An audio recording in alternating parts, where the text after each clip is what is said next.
Hey, welcome everybody to Bridging the Seen and Unseen. I am your host. I am Shane McLain, and this is the wonderful producer, Gwen. How are you?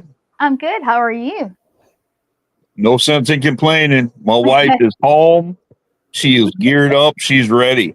And I just want to put this public announcement out there. Chris O'Toole, when you did that AI of Outcast, that was so wrong in so many ways, but so funny in so many different ways. I just had to let you know that. Oh my gosh, stop it. Hey, but tonight, guys, listen, we're going to have a great show tonight. The past few weeks, we've been going across the Enfield saga, and it continues tonight. Some people get into the paranormal. Some people find it fascinating. You know, some people get in for, because someone else is in it. But what happens when you're born into it? And how does that affect your life when you're on the outside, and how would people actually look at you when you're born into the paranormal? So we're going to continue this with Jay, and he's got a very special guest with him, and I'll let him introduce, but let's bring Jay Yaples on. Hey guys. Hey. I appreciate you guys being on. Who's your guest that you have here with you, Jay? I have my daughter, Mackenzie Yaple, and she's going to talk about herself, her experience in the house, and how she grew up, and some pretty scary things that she witnessed and what's going on, I guess. Good deal.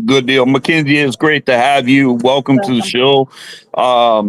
Just tell everybody, who you are and just a little about yourself. Sounds good. Well, I'm Mackenzie. I know this is a really interesting fact, but I did just graduate from high school in this year. And I love doing the paranormal, getting really fun with it. used to do BMX trick bikes, skateboarding, and sometimes editing some videos here and there, and some woodwork. So some basic things. So That's Congratulations awesome. on That's graduating. awesome. So, Yeah. I mean, like what was it like when you were, younger? Did you have experiences or did you hear about the experiences? it was both. Majority because like you guys know, I have a twin sister, so she has the ability of more of seeing and hearing things. On my part, I definitely did hear and see things in the house, like of course shadow figures hanging around where we used to sleep in a small bedroom in the kids' room. A lot of things knocking off the walls. We have like some glass stuff and some simple stuff like that. I mean, it was definitely, I don't want to say traumatizing, but for something that you really can't see and deal with about is really in a different story. And especially, I have great parents that actually accepted it instead of just saying, what is not all in your head, like how kids now, we have more of the sight to see because we're so close to that side when we're being born. And a lot of the parents always assume, okay, maybe there's some mental function on there. I'm not saying everything there is that all it is, but I think some of it can also be caused from paranormal. Yeah, absolutely, absolutely. And you make a good point there because, like when you're a kid and you're growing up, kids have a very vivid imagination. They have imaginary friends and things like that. And you guys literally could have an imaginary friend, and you know, nobody would probably think you were delusional or crazy or anything like that but you knew about this house like since you were real young.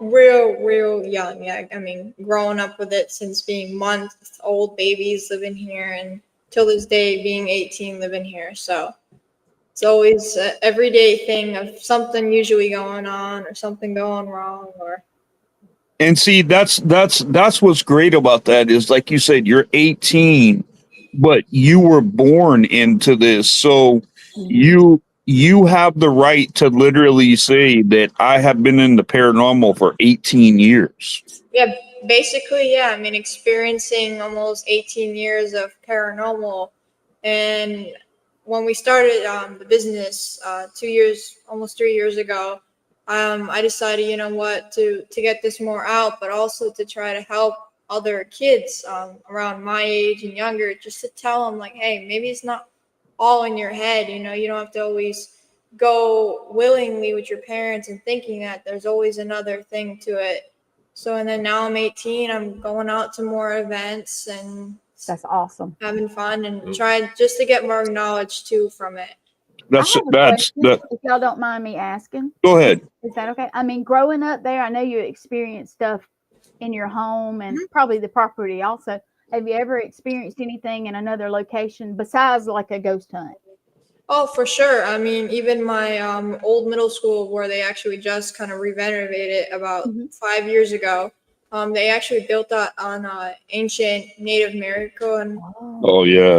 Um, so when I went to that school, sixth grade and then to eighth grade, I started seeing things in there, and I wasn't really quite sure. Some like maybe someone did pass here or something like that. Right. Until throughout the years, I did my history on the house, and then I've kind of discovered that that whole JFK area there is Native American ground. I was like, okay, maybe that's why I'm also seeing things there. So She's Right. being modest, guys. I can I'm see going to it on her. just in 1 second. I'll tell you a really weird story. We were down in Williamsburg, Virginia. We were walking, and there was a haunted house. We didn't know that they were giving a ghost tour. We thought this person was a reenactment. This woman in a black dress came storming out of the house and then heading down the street. The weird part is, I looked at her. She had no legs. All you could see was the bottom of the dress. So I'm looking like, what the heck? The weird part is Mackenzie and me were the only one that saw her. Yeah, it was so weird. It was just you saw something like that, and I looked at him, he looked at me, and we're like, we both saw that, and it was like, yeah. So there is definitely, even when I go to other people's houses. I mean, when I went to my friend's house and I saw someone sitting in the corner of like they had a book reading room, and all of a sudden I saw like a hand, how someone holds to read a book, and I'm like, hey, I'm like, who was in here? I only thought you told me your mom and your dad was here. And she's like, no one's in that room. So I was like, okay. I'm like, I didn't want to ask too many questions. So, but I'm like, later on, we're eating dinner. I asked, I'm like, whose reading room is that? That actually used to be their grandfather's. And he passed away in that room. Oh, yeah.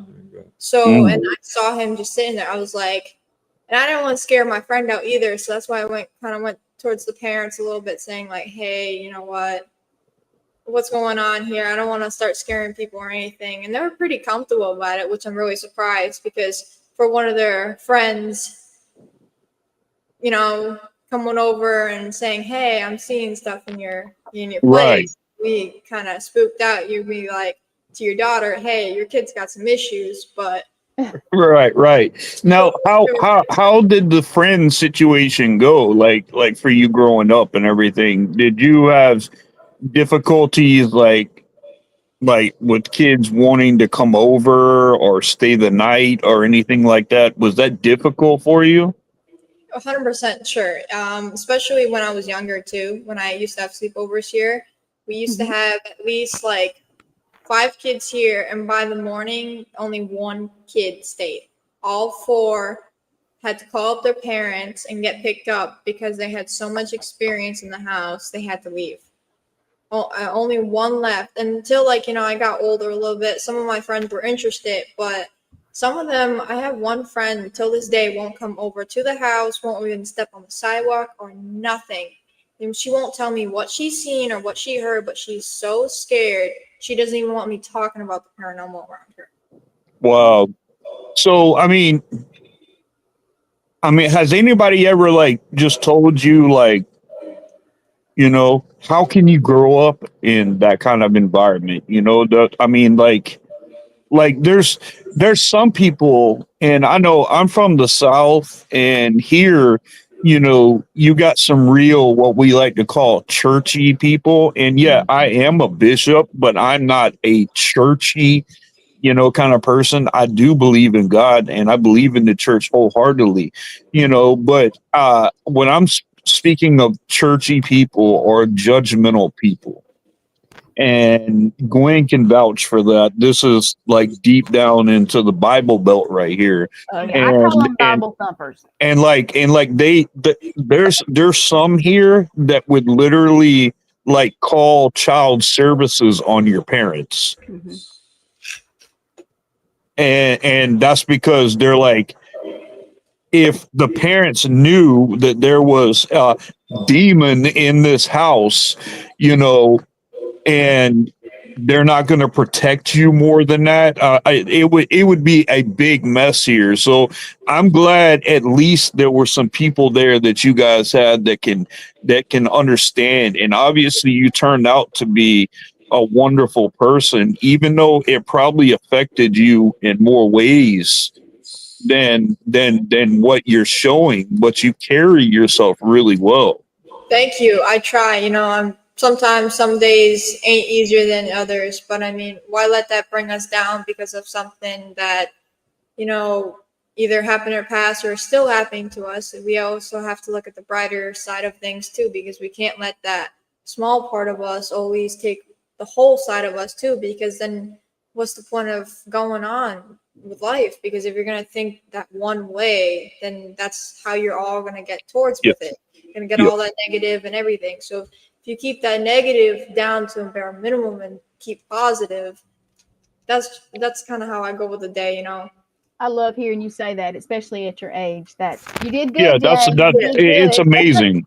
It's amazing to hear that, because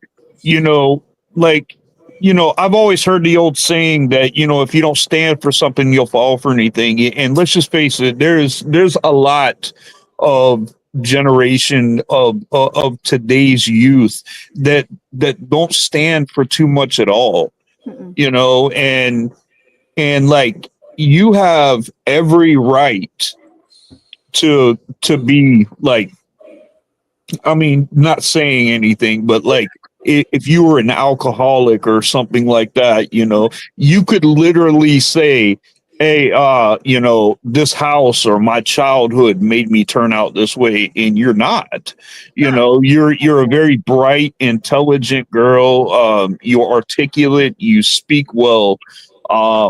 And you could just tell you were raised the right way. And I mean that speaks a lot to your character. And but when you were young, did you like what's tell us about an experience that you've had that you'll absolutely never forget. Well, till this day, me and my sister shared the small bedroom at once, and my bunk bed was kind of like over her bed. So then, she was laying underneath, and we believe whatever this thing in the house was kind of like hiding under her bed, like to kind of torment her and everything. So at the time, being twins, I'm like the tougher one, like, okay, I'll check it out. So I went over there. And at first I told Carmen, like, why do you have all this crap underneath here? Like, if you want me to go underneath there, then come on, bring the stuff out. So I went underneath there. I would say I got picked up about good like 3 inches off her bed. And you could feel like the ceiling was someone like going through the ceiling and picking me up. And I dropped down and I slide under. I said, Courtney, there's nothing under your bed. You're fine. Go to sleep. And then the next day I tell my parents, I said, we really got to figure this thing out because like, Wow, dude. it came down to sleep. And I mean, where Courtney was crying, I was like, yeah. So I'm glad we had some supportive parents really to help us, especially during those times back in 2006 and all the way up to 2010. There wasn't much help either. So that was a big ask for them too, to try to figure out how we can get some help in the house too. Mm. So, Thomas, I mean, how we do got a you couple just get people saying hi. accustomed? What were you speaking, Gwen? Yeah, I'm sorry. Thomas Go ahead. Gormley, who has been there, he said I don't know here if you saw it or not. Here you go. He said he hopes you're doing fantastic. So, Thank you, Tom. I hope you're doing well too. yeah. I think it's I think it's just it really, you know, speaks a lot, you know, because I had my first experience when I was 10 years old. And, you know, and like I said, I am a bishop. I run a religious order with a great group of people. But a lot of people ask me, they're like, well, how are you in ministry, you know, when you're in the paranormal? Well, I stepped away from full-time ministry to take on spiritual warfare ministry. I wanted to be able to help clients and people and families that were dealing with issues, because we had families coming in and they had real issues going on, and then the only thing that would be told to them is, oh, we'll put you and your family on the prayer list, we'll pray for you, you know, like this. Well, sometimes it takes some action behind it. Yep. And I wanted to take that action, and that's what I have dedicated my life to doing. I am not a paranormal clergy. I am a clergy that works in the paranormal. I am not afraid or delusional about what I'm saying. When we go my wife and we go together, we do the investigation part of it. We have our own equipment that we use. We don't call another paranormal team. We actually go in, do the investigation. We identify, we do all our homework on the place. And we also do a very theological clearing and cleansing of the area. I have to say, it's really amazing, especially working with your wife too together and find someone really you can relate to and talk to about that. I have to say, yeah, I wouldn't have it any other way. And honestly, I'm going to get her on here to talk about that one day, because my wife is a healer. Yes. My wife, and I'll give you a prime example of that. I hurt my back really bad, and I wasn't able to put my left heel down for 2 years. I wasn't able to put it down at all. And they tried to, I'm not big. I don't like pain medicine. I don't like things like that, you know. And my wife just out of 2 years, one day I was sitting right where I am, and she goes, "Can I pray over you?" And I'm like, "Sure," you know, wasn't really thinking anything of it. And she stood me up and she took her hand, and I knew she was like close to my back because I felt radiated heat coming off of her hand. And she prayed so hard. And she prayed, had her hand on my head, and she asked for a divine intervention from God. And let me tell you something, Mackenzie. For the first time in 2 years, I was able to put my heel down. Oh my God. Wow. And my back has not hurt since that day. Amen. I believe in the healing too. My wife is a healer, and she, you know, and she always said, like, you know, she always wanted to know her purpose and things like that. I'm telling you, I will not go on a case at all without my wife, because my wife is so detrimental when it comes to cases, not only for the family, but for the healing aspect, you know, for recovery of the families or families that have been affected by entities or whatever. Like, she's really, really good at helping me with counseling and helping and aftercare and things of that nature. It's amazing that she has a natural ability to do that. And I see you over here, and it's like, you know, you grew up in this house, and did you ever get picked on by kids? No, with that backstory, my sister was the one that was getting bullied in school. So what I did was I went after the bullies. So they knew better not to go after my sister or the other kids that were getting bullied, because then they would have said, okay, then we had to go to me. So then a lot of it kind of like calmed down. So She's being modest. I looked out the window one day, right? Because the way I raised, you know, like you guys said, raised her and the way I trained her. All of a sudden, me and my wife are sitting there. I look out the living room window, Elsa. I'm like, oh my God. She's like, well, I start running out there. I see Mackenzie down at the end of the street. There's like five, six boys, right? They're playing in the street on their bikes. She throws her bikes down and just starts grabbing the boys and punching them. We had to run out there. She beat all the boys up. Yeah.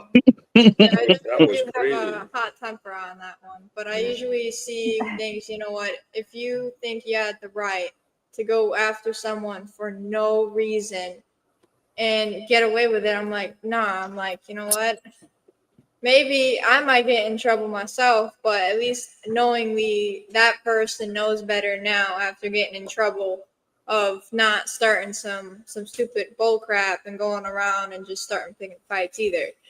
So your siblings got picked on. Was it because of the house, or was it? It was just in general with my sister, because she's more of a quiet person. She likes to keep it to herself. And Right. with that too, you know, she was a little nerdier on that type. So it was more of the effect of kids, you know, targeted her out and said, okay, perfect example to go after her. And I really wasn't, I was like, you know what, family. You're born with family, you're going to die with family. You know, family is all you got. So I told her, I was like, I warned them first before I got into any fights. I warned them, like, hey, just back it off. You go that way, we go our way. That's all it has to keep it down to. But this generation really doesn't know how to do that anymore. No common sense, no respect, nothing. They No just, loyalty. that too, no That's very loyalty. So it's really hard to talk to someone that really doesn't understand it. So I So was you know like, what you do, Mackenzie? Here's the trick to do that. Whenever you go in front of a bully, carry some baby powder with you. Mhm. And then as soon as they do, pull out the baby powder and put it on your hand and pour it on your hand. And then tell them, say hello to my pimp hand. And you smack the fire out of them. And it leaves that mark on their face. And you're like, now you have been touched by the kiss of death. And they'll never mess with you again. nah, they'd probably be running the other way saying, you know what, this is some crazy bitch. Send them to Jesus, man. That's awesome. I've got so much going through my head that I wanted to ask you and things like that. But I'm gonna ask a question that is probably facing everybody. Now. You guys don't have to say it because we do have a couple more shows if you guys want to wait. But what do you all believe is in your house? Well, I definitely know there are spirits in this house for Well, sure. we know that. I'm talking like some people will say, "Oh, I've got an evil spirit, or I've got an old man, or an old woman, or a child, or a demon." You know, what do you guys really feel deep down inside? What do you feel is in that house and has been there for a long time? I would have to say something to do with Native American, to be honest, because Interesting. this land has been here for so long, and with the Native American history around here, and with a lot of bloodshed. And I feel like, a lot of that can occur in creating something that's not really so good and creates this nasty entity. And throughout over all these years with these deaths around this area, fuels and gets stronger and stronger. So I believe this thing has to be some type of entity of some sort of Native American or some creature. I'm not really 100% sure. What do you think of it? What do you think? You said a creature, like a skinwalker almost. Something like that, yeah, that comes around here and just starts, wreaking havoc. Here's an old word. The Native Americans, the Algonquin, would call it a manitou. It's a spirit. It's the way the Native Americans would pray, they would pray to anybody who would answer them. So it could be, let's say, I don't want to say like the devil's here and God's here and then the other spirits. They would pray, and whoever would grant them their wish. They didn't know the devil, they didn't know God, so they would pray, and whoever answered them. So, like Mackenzie said, if it was Native American, like a Manitou, they believe everything has a spirit, and some spirits are bad. I mean, real bad. Do you guys believe that maybe there is a portal running through your house? I believe so. Yeah, several of them. Because you got several of them. Several of them, because I've had investigations in the house before where I've had names that came from no place of the history of the house or nothing until I start, doing some more history. Because I get curious with names. So, I'm like, I can't remember one of the names. But I had a name that came through and I was really curious. It really, stuck with me for a while. So I started doing some research around here, seeing who bought any of the houses that had the name. And it was actually someone that did live in this area a long time ago that bought a house and was working for the carpet factories we have over there. So then I found out that name came through. So I think sometimes whatever's around this area kind of gets drawn to it. Yeah. And then stays here. I think of it as like a lantern. You're camping, you have a lantern out there, and you have all those bugs going attracting to it. I think of a portal. It's like that. Yeah. And hey, I'll tell you an old trick that you can do too. To also, if you ever think there's a portal in your house and you wanted to make like see for sure if it is, grab an old compass Oh yeah. Just an old compass, and stick it right in the middle where you think it is, because a portal is interdimensional, so there's no direction point to it. So the compass will start going. Everywhere, southwest, east, Yeah, everywhere. it'll just start turning. It'll just start turning, and that'll let you see that there's a portal in your house. Definitely have Yeah. to try that. Because Yep. Bob Baker, when he was here years ago, when he was in the basement, and he had, like I said before, he had a camera face and a crawl space, and he had another one there, and he went underneath, and he said, if I could take a string straight up, he goes, what's above us? And I was like, oh my God. I said, that if you went straight up, you hit the dining room, then you would go all the way up and you would hit right where Mackenzie was sleeping. And then you go right up to the attic where she was sleeping later on. So it was like a direct line. So there were like multiple ports, but that where the dining room is, that's where she would see this other weird creature. So if you had that up there, that would make sense that something's coming out and it stays within the portal so it could jump back in. I don't know if that makes any sense, but yeah. That's one thing. Yeah, the case that my wife and I just did 2 weeks ago, the client called me. He went to go get in his bed, and he got in, and now you do understand he has got one of those really big king size bed, and the entire frame of it is like solid oak, Yeah. you know, and stuff. It's like it would take a lot of people to move this bed, like no kidding. And he said he got in the bed, and he said the whole bed started violently shaking. Oh wow. So we were like, you know, that didn't happen before. Now this is what I'm saying is I've already gone to this client, and I already got rid of things that were in his house already. And we are actually going, it's that case where we were on My Haunted Hometown where we did that show. It's the same client. It's the same one. Is he having problems? More problems? Like Yeah, again? yeah, Oh, but wow. not anymore. Not anymore. We got Okay. we got rid of it. But we went there, and we take all of our equipment and we set it up, and I took and I put the EMF and stuff underneath the bed, and I instantly got a reaction. So I checked the temperature that was in it, and inside the room, the regular temperature was like 68, 69 degrees. When I put it closer to the middle of his bed, it got down to like the low 50s. Oh wow. Damn.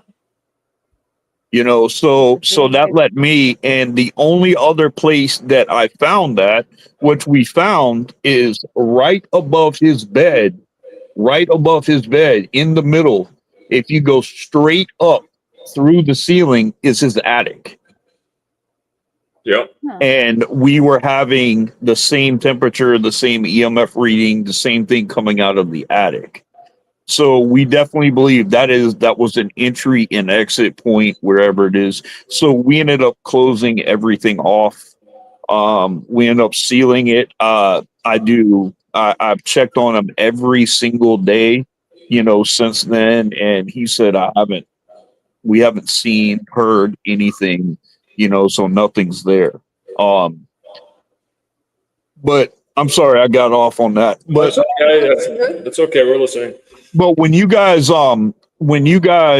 have an experience, I mean, have you guys ever just been like sitting around watching a movie or something like that, and you had to stop because things go on, or are you just so used to it that it just happens?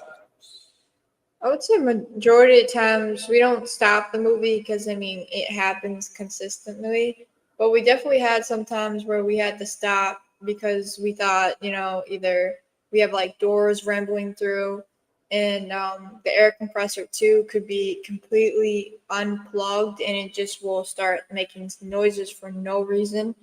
Mhm. And it's just all these small things, or shadow figures where it's like clear as day will walk right in front of like the TV, and then that's where we kind of have to stop. Mm. Mm. And they start banging on the doors, and you Banging on think doors, somebody's at the rapping. door, and then it's loud. It's not like a little. It's like you Yeah. think someone's at the door. Sounds like the And PD. there were times I'm like, Mackenzie, it's got to be one of your friends, and she's like, no, not my friends. So I would go to the door, and I would look out the window that would go on the porch, and there'd be nobody there. I slowly open the door, and there'd be nobody there. And then I would just make the sign of the cross saying that you're not welcome. There's a blood of Jesus over the door. And Yeah. stuff like that, because you think someone's trying to come in or something, and then you just go back to the movies. You just start watching the movies, and then you don't try not to think about it. Hey, Yeah, guys, yeah, we no have kidding. a question. Nicole is kind of new to the network, and she's not familiar, I guess, with everything. But I know Nicole, just from what I know they've had all kinds of investigations and cleansings and all that kind of stuff. She was asking. I guess she's not familiar with all of it. Yes. What was she asking? Have you guys ever had a house cleansing? She's Oh, new to it. yeah, I'm I don't definitely think- sure. Oh yeah, they've had. I know you guys have had a lot of things. People trying to help you and things. Nicole, if you go back and you watch some right here, there's been multiple priests that have been there. There's been priests that have gone there to do blessings on this house and will never actually go back to the house. So there's a lot going on there. But yeah, why do you guys think that is too? Like, what do you think that the priests end up having? Or do you think it's maybe something that they weren't ready for?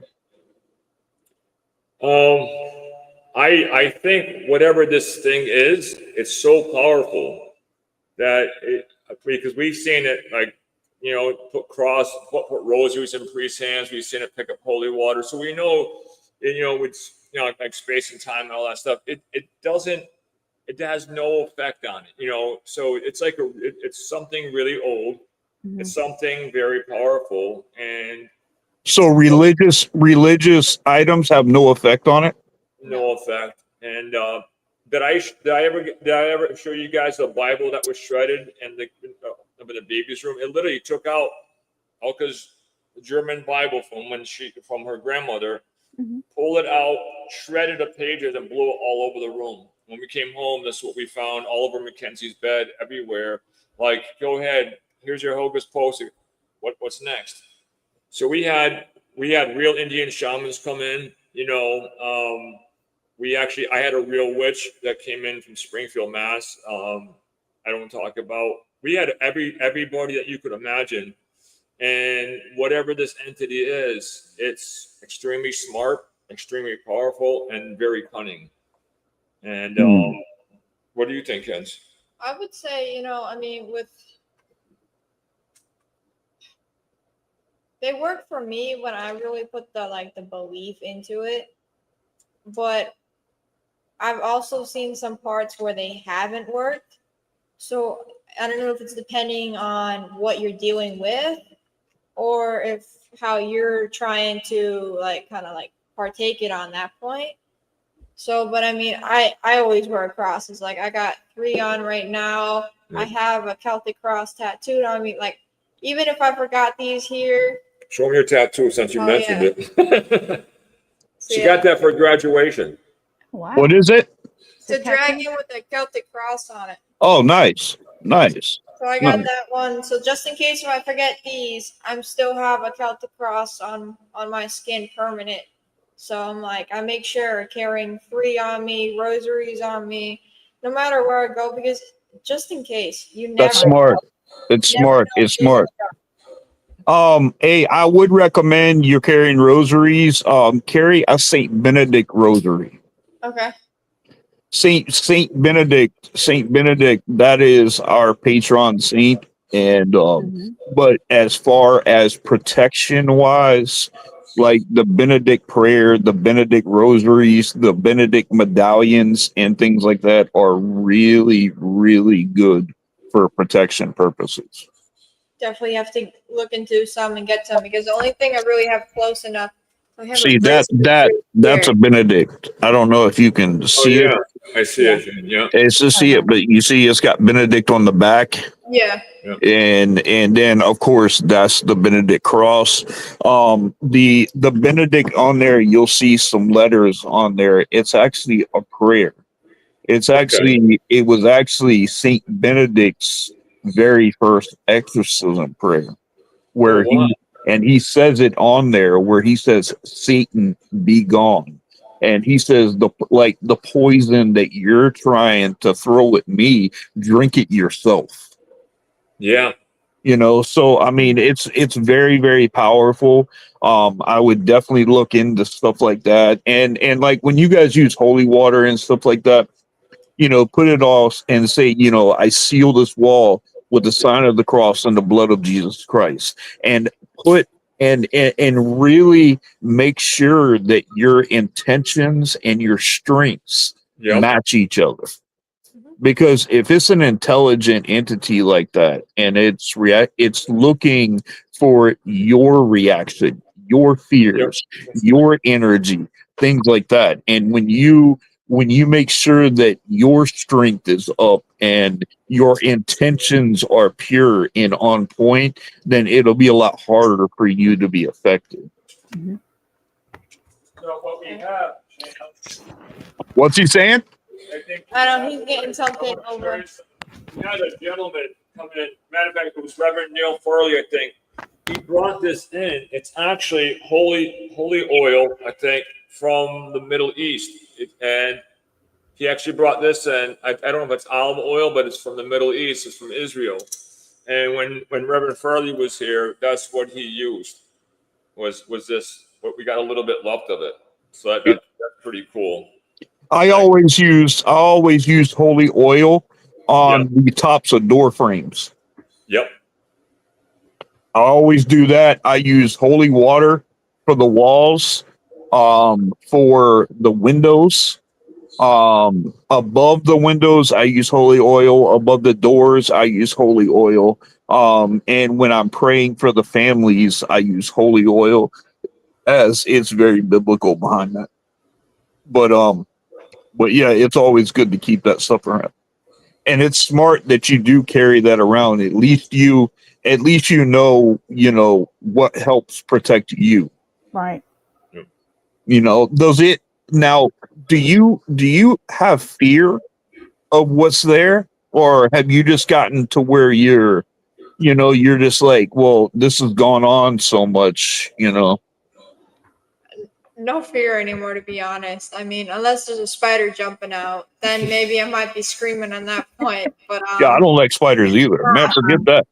spiders, I'm like, nah. But whatever's here, I'm not scared of it anymore. I've been so used to the stuff that goes on for 18 years. It's just like it gets so used to. It's like a normalized thing that it's like, okay, you know what? It happens. It happens. I mean, it's not much of controlling it, and what's the point of being scared of it if you're just gonna feel it too? So What's good. what's the most intense thing that you've encountered, Mackenzie?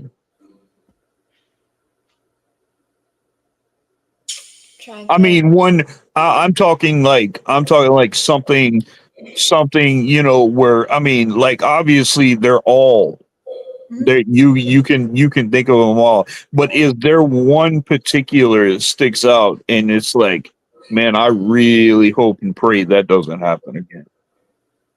I probably would say, it was more of the tragedies on that part, because living in this house for so long, I mean, this thing took so much away from our family. And I think that's one thing that I just hope never happens again, to hurt any of us or take one of our family members away again. That's what I really hope for, never to happen ever again. Mm. Is it more of a, like, physical, or is it more like emotional? It would be probably more physical. Wow. And that's where I get a little scared of too, because it's like if it's physical and it really can do that, that's where I get a little scared on that point, because I hope no one here ever gets hurt or severely injured, because that's really going to be last line on that one. Yeah, no kidding. No Do you mind kidding. if I ask? I don't know if you've ever like went to camp. I know you're like said sports and stuff. Have you ever gone away for vacation or like a camp or just I don't know visiting something Yeah. for any kind of amount of time and come back and notice that it amps up the activity or does it do anything? I have. I actually left about a trip back in April or May-ish with my friend up to New York to go camping. Mm-hmm. And I get a call. It was about maybe the last day, and I found out my rabbit died. Oh. And it was just weird because, like, before I left, all healthy, all fine. Mm-hmm. My sister was taking care of it. She said it looked amazing in health and everything until the next morning it was dead. So I do believe that, when we do leave the house, activity does increase for some unknown reason. I would love to know the reason on that point, but it definitely does increase. And it's sad. It's sad when animals get affected, but animals are some of the most sensitive, when it comes to like paranormal activity and like and like, a lot of times they don't freak out because they don't know that we can't see them. Mm-hmm. Right. So they don't know, but the times that they do freak out, I just read about a case about a woman who brought something into her home. She went to a graveyard or whatever, and she took something from the graveyard and brought it home, Oh, and she put it above a mantle or whatever, and like 3 days after, she said that her pet was going and staring right where that thing was and wouldn't move. And she came home on the third day and the animal was deceased on the floor, in the same spot. So uh I don't like the fact that animals can be affected like that. I really don't. Um, I know a lot of people tell me that like when something's about to happen, like a big case is gonna come. Like some people in my order that were just saying, they were like, I had this morning, our family had a kitten pass away. One in the UK. She does a thing with spiders or whatever. Some of her spiders died. One of our other bishops, his cat died the other day. So I mean, it's like sequence and stuff. And I wish animals didn't get affected, but it's a sad truth. But animals do get affected, and I mean, have you guys had that issue to where you've had to, you bury some of your animals because of what's in that house? Many. It's like a whole pet cemetery out there. There has to at least over 20 animals we buried. It doesn't like us to be happy. I'll give you one that it still affects me because I loved him. I always called him my little furry son. I used to tell him, I would say, I would say, Charlie, when you come back, it says, come back as my son, and I says, and we'll go fishing, and that's how I'll know it's you in the next life. And so how it affects is we went out that day. We had a big graduation party. We had people from all over the place come to the graduation party, and so it was on July 3rd. We decided to go mall hopping. We had fun. We were laughing and joking just like we used to. And then we came home. We put the shopping bags home. Charlie was all happy. We took back off. And when we came home, I went to open the door and I couldn't open the door, and I saw his little furry ear. He died. Oh, And he was just laying by the door, which is highly unusual because normally when we're not home, he goes upstairs and he hides or he lays on a couch. But he was laying right by the door, and Elka and him were so close. I thought Elka was almost going to have a heart attack. Really, She couldn't I even was so breathe. worried because I mean, the way That's mom sad. was in distress and everything, I was worried about her. I was worried about him because he was so close too. And I'm like sitting here, I'm like, how did this happen? I mean, I looked over in the area because it's like he said, it was weird for Charlie to lay there. I looked, there was like no, like, you know, sometimes how animals pass, sometimes you have some drooling. There was nothing of that, no blood, nothing. And I said, I looked, I'm like, this is really weird. I'm like, I can't pinpoint it. I'm like, and if that had anything to do with paranormal, I'd be really pissed because I was a childhood dog. I had him since I was 6 years old. that's all. You guys, we have a question. Can you see it, Mackenzie? Jay, can y'all see? I can't see it. Okay, Have you put up cameras? So here's the weird thing, Marla. We actually have. I don't use them that much anymore. Where the heck did I go? Oh, right here. We had several things over the years, and we stopped because of what happens. We have a Ring camera that we use, okay. and weird things come across that sometimes. We just have them now just for like a display because I'll tell you one weird thing that happened over the summer last year or this year. I was Elka came over around 9 o'clock and she's like, come on, she goes, you know, because I'm always working, I never stop. So she said, let's go next door, blah blah blah blah. So I went next door, we're watching TV, Elka's falling asleep on the couch, and all of a sudden on my phone it says you have a Ring notification. I'm like, okay, whatever. But now it got weird. Now it happens at 11 o'clock. So I looked at it, I didn't see anything. Then all of a sudden, 1 a.m, it says you have somebody, you know, we name like Spooky or this and that, so we know the area. So Spooky was facing the living room. So I was like looking, and then I hit the speaker, and then I heard what it sounded like an old conversation with two men talking. And I said, holy cow, someone's in there. So I went to wake up Elka, and she jumped up in a deep sleep, and she's like, what's up? What's going on? I said, someone's next door. I said, someone's really next door. Then all of a sudden I hear, shh, they are listening to us. And They know. Yep. So Elka's eyes almost popped out. I got my German Shepherd, and as we came over, that's how I knew. As soon as Zoe dropped on the ground, and I told you that before, as soon as she drops, there's something really bad here because she would not come in. She starts whining and even urinates on herself. She won't come in. Oh no. So we came in, we looked around, and there was nothing there. So the other time that we had when we had the downstairs open up as a single family, we had ADT security come in and wire the house with low voltage system and cameras. Well, within a year, we had to remove them because what started happening was all of a sudden we'd wake up and hear beep, beep, beep, beep, beep, beep, right? And we would get a notification and they would call us. They would say, hey, somebody's in this space. The alarm activated. So they said, is there anybody in your home? Do you want us to call the police? Well, we would check it out, you know, and most of 99, well, about 100 times, there was nothing there.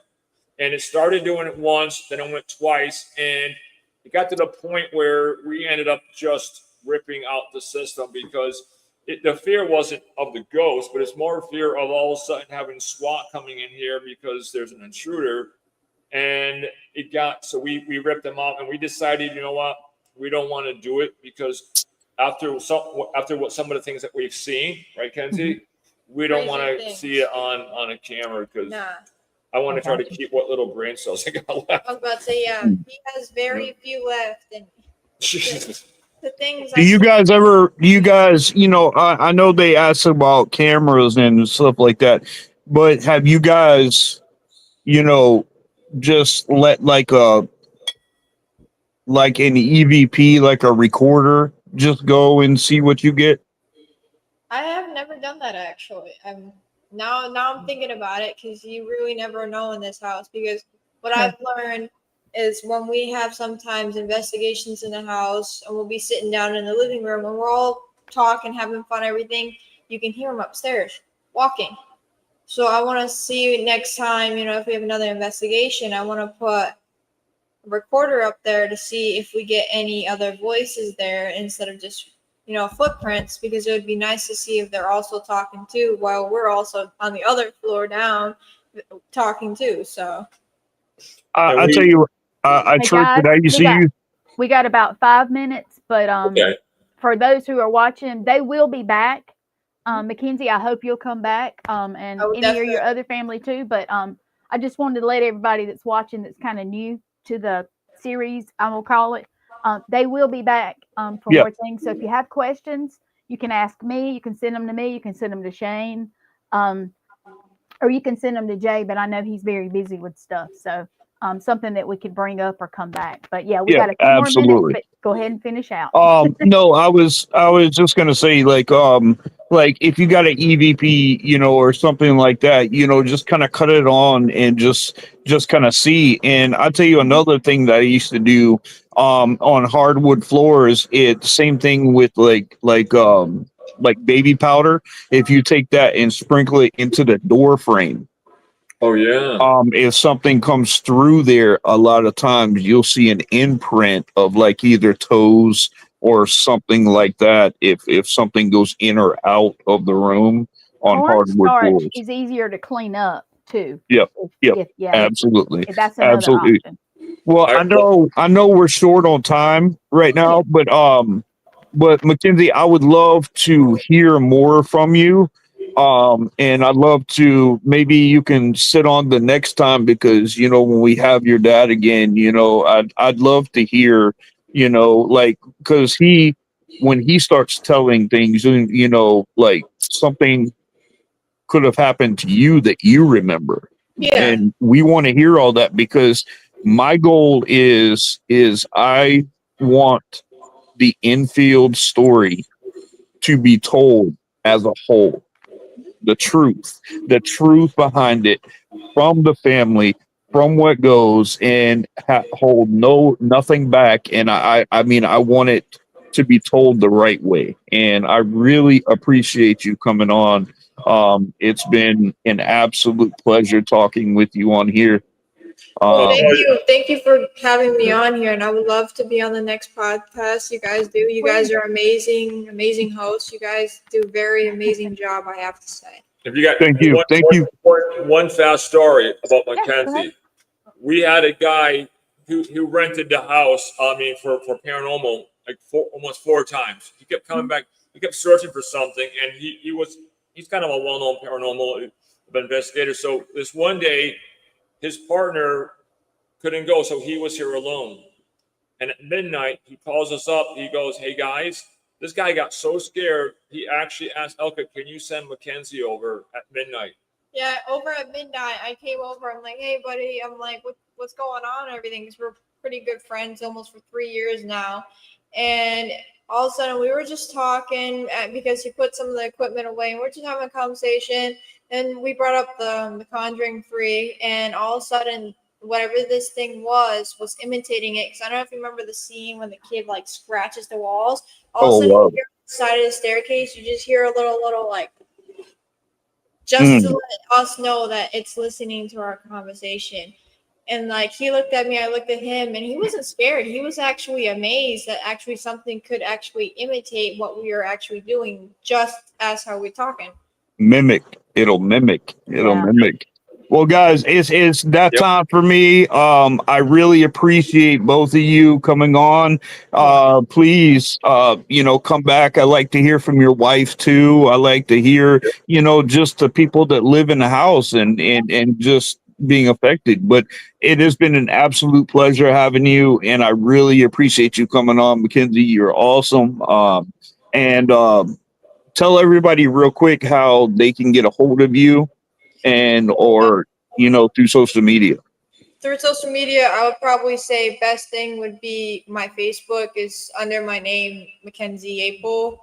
or I mean, we have the email, like the personal whole email. So I would just say probably find my Facebook. It's Mackenzie Yaple. That big sign. So it's Hang on. it's Hey, a guys. public account, so you guys can follow it, and then you guys can message, and I will. I like using props. So ready, guys?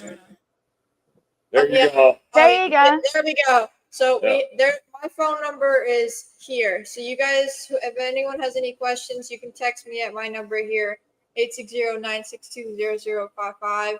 Yep. Or if you want to call the whole house phone, then bottom number is there. So Kind of like the stewardess. The emergency sign is here. Yeah. Yeah. All right, guys. Hey, I appreciate you very much. And you guys, it's been a great show, and I really appreciate having you both, and I look forward to seeing you again.